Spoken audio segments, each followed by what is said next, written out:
अस्सलाम वालेकुम जी बेटा, क्या हाल है? कैसे हैं आप सब? और बताएं कैसी स्टडीज़ चल रही हैं आपकी। और बेटा डेली का काम, डेली अपना लेक्चर प्रिपेयर किया करें और डेली इसको रिवाइज़ किया करें। कोई क्वेश्चनिंग होती है तो आप मुझसे लाजमी पूछा करें, ठीक है? अच्छा जी बेटा, आज जो हमने टॉपिक पढ़ना है वो है एक्सरेज। क्योंकि ये टॉपिक आप खुद देखेंगे बुक में बहुत लेंथी है, तो ये एक पार्ट में तो कन्वर्ट नहीं होगा, इसलिए मैंने इसे 2 पार्ट में कन्वर्ट कर दिया। थोड़ा पोर्शन हम आज स्टडी कर लेंगे और थोड़ा पोर्शन जो होगा कल हम स्टडी कर लेंगे, ठीक है? अच्छा जी बेटा, सबसे पहले ये एक्सरेज होती क्या है, ये प्रोड्यूस कैसे होती हैं, इन्हें सबसे पहले इंट्रोड्यूस किसने करवाया, कौन से सन में करवाया, हम सारा इंट्रोडक्शन इस बारे में देंगे, ठीक है? बेटा आपको ना, मैंने लास्ट टाइम हमने पढ़ा था इलेक्ट्रोमैग्नेटिक स्पेक्ट्रम, याद है आपको? इस चैप्टर के स्टार्ट में ही मैंने आपको बताया था, जब हमारी एमिशन हो रही थी, हमने आगे प्रिज्म रखा, लाइट जैसे निकली प्रिज्म पे फॉल हुई और डिफरेंट स्पेक्ट्रल सीरीज़ निकल रही थी, है ना? तो वैसे तो मोस्टली हमारे पास विजिबल आ रही थी, लेकिन मैंने आपको उसी टाइम इलेक्ट्रोमैग्नेटिक स्पेक्ट्रम बता दिया था कि उससे ऊपर भी कुछ वेव्स होती है जो हमें नहीं नज़र आ रही होती, उससे नीचे भी कुछ वेव्स होती है जो हमें नज़र नहीं आ रही होती। उनमें सबसे पहले जो थी वो थी गैमा रेज, जो कि हाईली एनर्जेटिक थी। फिर थी एक्स रेज, फिर थी अल्ट्रावायलेट, फिर विजिबल, ऐसे ही था ना, इंफ्रारेड, फिर माइक्रोवेव्स, फिर रेडियो वेव्स। ये सारा जो पैटर्न था वो इलेक्ट्रोमैग्नेटिक स्पेक्ट्रम का ही था। तो फिर बात किसकी हो रही है? एक्स रेज की ना। तो मैंने सबसे पहला पॉइंट ही वो लिख दिया कि X rays are the electromagnetic waves, क्योंकि इलेक्ट्रोमैग्नेटिक वेव्स ही हैं और इतनी सारी हैं, उनमें से एक्सरेज भी एक है, तो मैंने कह दिया एक्सरेज क्या है, इलेक्ट्रोमैग्नेटिक वेव्स हैं। क्योंकि ये हाईली एनर्जेटिक होते हैं तो फिर जाहिर सी बात है वेवलेंथ तो शॉर्ट ही होगी ना, शॉर्ट वेवलेंथ होगी, हाईली एनर्जेटिक होगे। अगर वेवलेंथ शॉर्ट है तो फिर जाहिर सी बात है फ्रीक्वेंसी भी हाई होगी। और जो रेंज है इनकी वो कितनी है, 0.1 आर्मस्ट्रॉम से लेके 100 आर्मस्ट्रॉम तक, ठीक है? आर्मस्ट्रॉम असल में वेवलेंथ का यूनिट है, लेंथ का कह ले, वेवलेंथ का एक ही बात। और ये डिस्कवर्ड किसने किया? डॉक्टर रॉन्जन ने, और 1895 में इन्होंने इंट्रोड्यूस किया था, ठीक है? अब बेटा हमने ये एक्सपेरिमेंटल वे में हमने इसे कैसे अरेंज करना है, इसकी अरेंजमेंट क्या है, कंस्ट्रक्शन क्या है, वो हम देख लेते हैं। An arrangement for producing X rays is shown, it consist of following important component. सबसे पहले क्या है? वैक्यूम ट्यूब है, कैथोड है, एनोड है, उसके बाद है हमारे पास कूलिंग ऑयल, और फिर हाई पोटेंशियल डिफरेंस।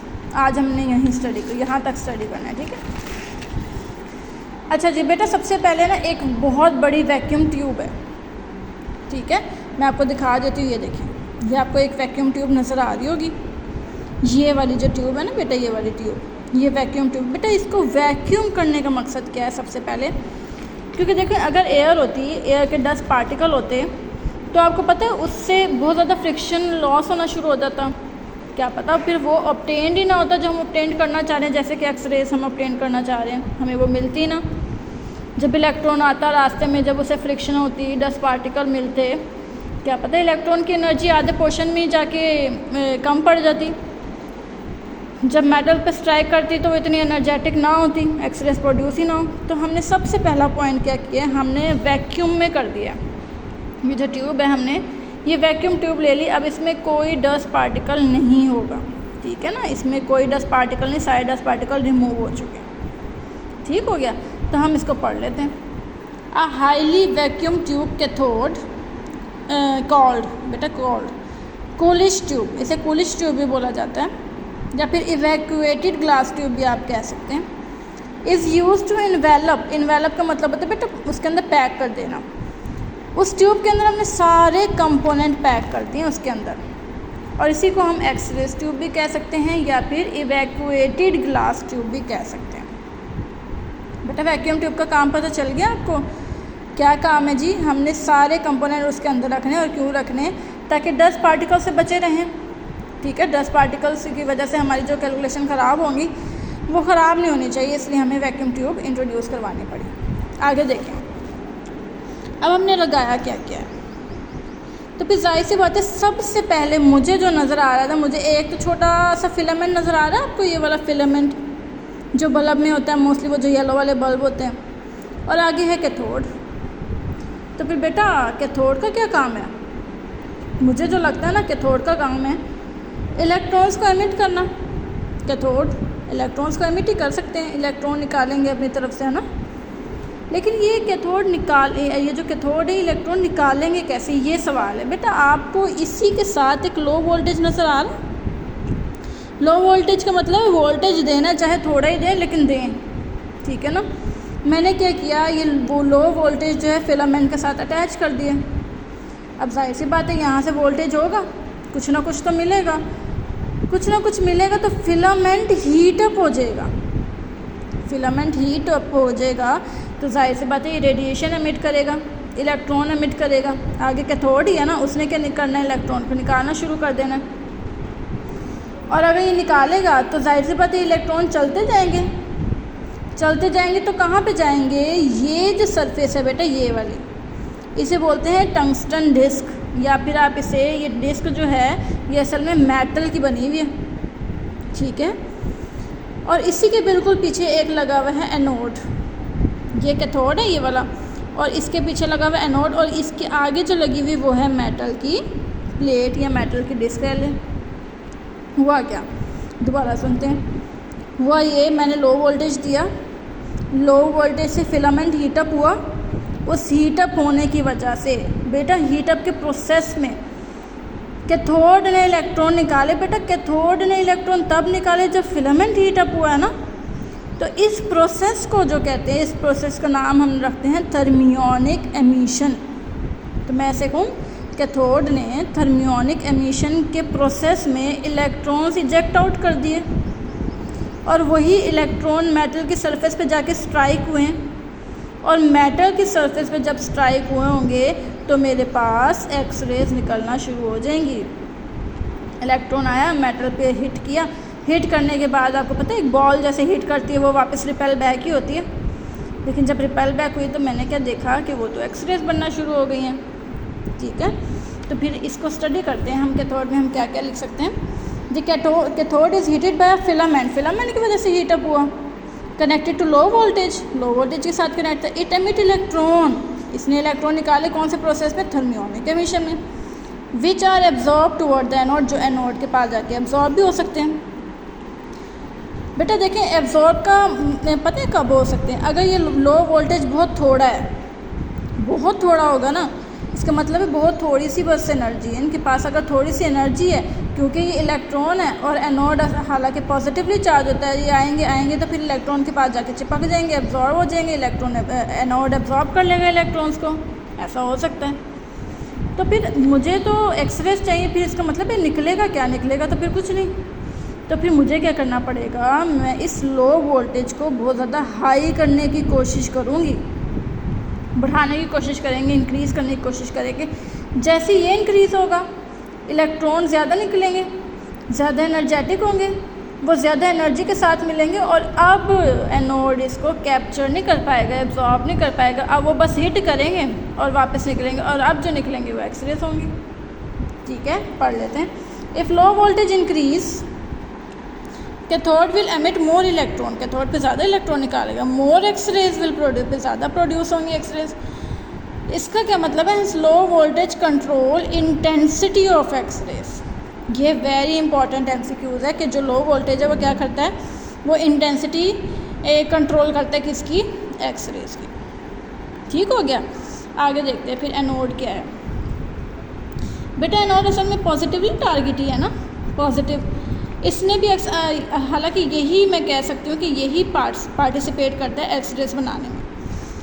होता कुछ ऐसे है बेटा, ये जो एनोड है ना, ये बहुत ज़्यादा हाई मेल्टिंग पॉइंट इसका है, बहुत हाई मेल्टिंग पॉइंट का बना हुआ है, ठीक है, हाई मेल्टिंग पॉइंट का बना हुआ है। यानी कि यहाँ पे जो मैं मटेरियल यूज़ कर रही हूँ ना, वो मटेरियल हमने ऐसा लेना है जिसका मेल्टिंग पॉइंट बहुत ज़्यादा हाई है। और क्यों लेना है, क्योंकि देखें एक इलेक्ट्रॉन चलो आता है, तो आपको पता है एक बॉडी ने जब दूसरे से टकराना है, कोलाइड करना है, तो हीट तो रिलीज़ होती है, हीटअप हो जाती है। तो एक इलेक्ट्रॉन आया, मेटल की सरफेस से स्ट्राइक हुआ, तो थोड़ी बहुत तो हीट हुई होगी।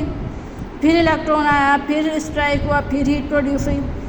जब ज़्यादा इलेक्ट्रॉन आएंगे तो ज़्यादा इलेक्ट्रॉन स्ट्राइक करेंगे तो ज़्यादा हीट प्रोड्यूस होगी, और अगर इतनी हीट प्रोड्यूस होगी तो मुझे जो लगता है ये मेटल तो मेल्ट भी हो सकता है। तो फिर अगर मेल्ट हो गया तो फिर एक्सरेज थोड़ी ही बनेंगी, जब डैमेज ही होगी ये चीज़।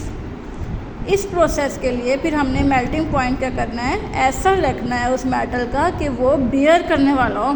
तो फिर हमने क्या रख दिया, हाई मेल्टिंग पॉइंट रखे, जैसे कि कैडमियम, मोलिब्डेनम, ठीक है। इस तरह के मटेरियल आप यूज़ कर सकते हैं। तो हम एनोड को भी स्टडी कर लेते हैं। Anode is basically the target material. यहाँ पे आके इलेक्ट्रॉन टारगेट होंगे, यहाँ पे ही ये तो आएंगे, विच एमिट एक्सरेज, जो कि एक्सरेज को एमिट करेंगे। Anode is made up of a metal of high melting point. Anode क्या है, ऐसे मेटल से बनेगा जिसका मेल्टिंग पॉइंट हाइट होगा, जैसे कि कैडमियम, ठीक है। आगे क्या है, कूलिंग ऑयल। कूलिंग ऑयल को भी देख लेते हैं।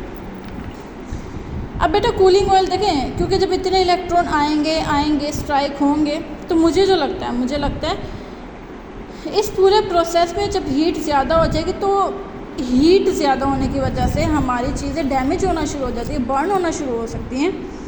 हम तो इतना बेयर नहीं कर सकते, तो हम क्या करेंगे, हम इनको नॉर्मलाइज करने के लिए, मॉडरेट करने के लिए कूलिंग ऑयल यूज़ कर लेंगे। यहाँ पे हम देखें ना, पिछली साइड पे हम कूलिंग ऑयल डाल देंगे। तो अब क्या होगा, कूलिंग ऑयल हमें थोड़ा सा मेल्ट होने से बचा देगा। अगर चीज़ यहाँ पे मेटल जो है मेल्ट हो रहा है तो कूलिंग ऑयल उसको नॉर्मलाइज कर देगा, मॉडरेट करने की कोशिश करेगा, इसीलिए हमें यहाँ पे कूलिंग ऑयल की ज़रूरत पड़ी। तो देख लेते हैं, when X rays are produce from metal target it become hotter and can be melted. ज़्यादा गर्म हो जाएगी, मेल्ट भी हो सकती है। तो फिर इसको प्रिवेंट करने के लिए cooling oil is use, cooling oil हमें यूज़ करना पड़ता है। अब बेटा आपने सब कुछ देख लिया, आपने देख लिया लो वोल्टेज भी, फिलामेंट भी, कैथोड भी, मेटल टारगेट भी, एनोड और कूलिंग ऑयल, सब कुछ देख लिया। एक चीज़ नहीं देखी अभी तक आपने, और वो है ये वाला हाई वोल्टेज। ऐसे ही है। अब ये हाई वोल्टेज क्यों लगा हुआ है, इसका मकसद क्या है, तो वो हम देख लेते हैं। बेटा लो वोल्टेज जो है ना, आप लो क्वांटिटी में ही बढ़ा सकते हैं, ठीक है ना। अब हाई वोल्टेज आप देख रहे हो कहाँ कहाँ लगा है, कैथोड और एनोड के साथ लगा हुआ है हाई वोल्टेज, और तकरीबन 25 किलो वोल्ट से लेके 100 किलो वोल्ट तक है ये, यहाँ तक आप इसको पोटेंशियल प्रोवाइड कर सकते हैं।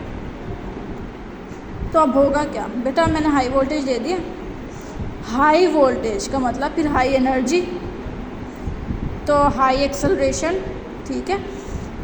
तो इन इलेक्ट्रॉन्स को हाई एनर्जी मिल गई है। जब इलेक्ट्रॉन्स की एनर्जी ज़्यादा मिल गई तो ये अब ज़्यादा एक्सेलरेट हो गए, इनका एक्सेलरेशन भी ज़्यादा हो जाएगा, इनकी एनर्जी भी ज़्यादा हो जाएगी। और बेटा जब इतनी ज़ोर से जाके वो मेटल टारगेट पे लगेंगे तो मुझे लगता है उतनी ही स्पीड से हमारी एक्सरेज भी तैयार होना शुरू हो जाएंगी। तो फिर मैं एक और बात बताऊँ, मैं कह सकती हूँ कि अगर लो वोल्टेज तो इंटेंसिटी देखता है, कंट्रोल कर रहा है इंटेंसिटी, तो फिर हाई वोल्टेज क्या करेगा, ये क्वालिटी देखेगा एक्सरेज की। जितनी एनर्जेटिक इलेक्ट्रॉन से आके वो स्ट्राइक होंगे उतनी ही एक्सरेज की क्वालिटी इम्प्रूव होती जाएगी। तो इसको भी स्टडी कर लेते हैं। A high potential difference 25 kilo volt to 100 kilo volt maintain between cathode and anode, ये बात हो गई। As the voltage is increase, अगर वोल्टेज इंक्रीज होता है electron start moving with more acceleration, ज़्यादा एनर्जी होगी, ज़्यादा एक्सेलरेशन होगा। In return more energetic X rays will be produce, so high potential difference controls the quality of X rays. तो देखें, electron volt is equals to kinetic energy, या फिर energy जितनी होगी उतना हमें इलेक्ट्रॉन को पोटेंशियल प्रोवाइड करना पड़ेगा। तो ये आज का था आपका लेक्चर। बेटा इसको अच्छे से स्टडी कीजिएगा, क्योंकि आपकी बुक में कोई हेडिंग नहीं है, कोई मतलब शॉर्टकट वे नहीं है, तो आप इसी को प्रिपेयर कर लें। यही एमसीक्यूज़ हैं, इसी में आपके शॉर्ट भी कवर हो जाएंगे और यही लॉन्ग है। ये आज हमने पार्ट 1 किया है, तो कल इंशाल्लाह हम इसी का पार्ट 2 भी स्टडी करेंगे, ठीक है। टिल देन अल्लाह हाफिज़।